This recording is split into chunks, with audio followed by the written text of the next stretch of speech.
સુરતમાં ફરી એકવાર ડમ્પર ચાલક યમરાજ બન્યો. સુરત ડિંડોલીમાં વહેલી સવારે અકસ્માતની ઘટના બની.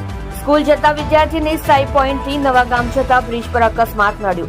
બાઇક પર પિતા પુત્ર બંને સાથે જઈ રહ્યા હતા. ડમ્પર ચાલકે પાછલા ટાયરમાં અડફેટે લેતા વિદ્યાર્થીનું ઘટના સ્થળે જ મોત નીપજ્યું અને પિતા તુકારામનો ચમત્કાર બચાવ થયો. લિંબાયત નીલગીરીની સાર્વજનિક સ્કૂલમાં અભ્યાસ કરતો હતો આ વિદ્યાર્થી. 15 વર્ષીય સાહિલ તુકારામ નાયક નામનો વિદ્યાર્થી સાર્વજનિક સ્કૂલના મરાઠી માધ્યમ ધોરણ 10 માં અભ્યાસ કરતો હતો. ઘરનો ચિરાગ ગુમાવતા પરિવાર શોકમાં ગરકાવ થયું.